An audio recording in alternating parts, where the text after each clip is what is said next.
औज़ुबिल्लाहि मिनश्शैतानिर्रजीम बिस्मिल्लाहिर्रहमानिर्रहीम। मेरा नाम हकीम मोहम्मद अल्ताफ़, मुस्तनिद गवर्नमेंट तिबिया कॉलेज बहावलपुर। आज का जो मेरा मौजू है वो है गोश्त के हवाले से, क्योंकि ईद ज़ुहा आ रही है, जिसे बड़ी ईद भी कहते हैं, बकरा ईद भी कहा जाता है। इस ईद पर गोश्त का इस्तेमाल बकसरत से होता है, क्योंकि गोश्त बहुत ज़्यादा खाया जाता है। इसे हज़म करने के लिए कोला मशरूबात का इस्तेमाल किया जाता है, जो कि इंतहाई नुकसानदेह है। मशरूबात इस गोश्त को हज़म करने की बजाय इसको जला देते हैं, जिससे ताकत की बजाय फासद मादे पैदा होते हैं। इन फासद मादों से यूरिक एसिड, कोलेस्ट्रॉल वगैरह और बहुत कुछ अमराज जन्म लेते हैं।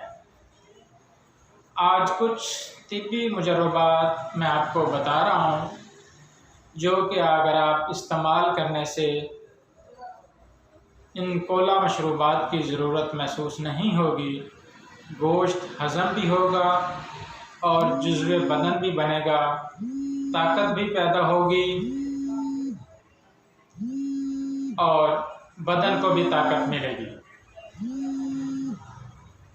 इन चीज़ों के इस्तेमाल से मज़ीद भूख भी पैदा होगी।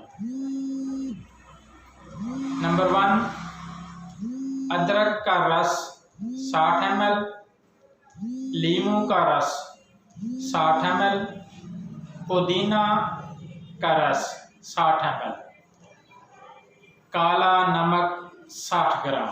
ये 4 चीज़ें हैं टोटल: अदरक का रस, लीमू का रस, पुदीने का रस और काला नमक। इन तीनों रस में काले नमक को आप अच्छी तरह हल कर लें। 1 चम्मच 1 कप पानी में मिलाकर जब आपको ज़रूरत हो उस वक्त आप इसका इस्तेमाल करें। ये गैस को भी खारिज करेगा, कब्ज़ को भी ख़त्म करेगा, पेट दर्द और उफारा के लिए बहुत मुफीद है। नंबर 2, अजवाइन देसी 50 ग्राम, पुदीना खुश्क 100 ग्राम, गंधक आंवला सार 50 ग्राम।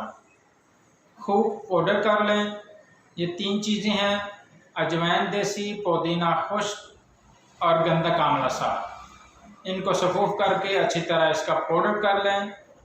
चम्मच का चौथाई हिस्सा दिन में 3 बार, सुबह, दोपहर, शाम। ये हाजमे के लिए इंतहाई मुफीद है। शुगर, यूरिक एसिड, कोलेस्ट्रॉल के मरीज़ कुर्बानी के गोश्त के साथ इसे ज़रूर इस्तेमाल करें। ये इनके लिए बहुत ही फ़ायदेमंद होगा। अल्लाह।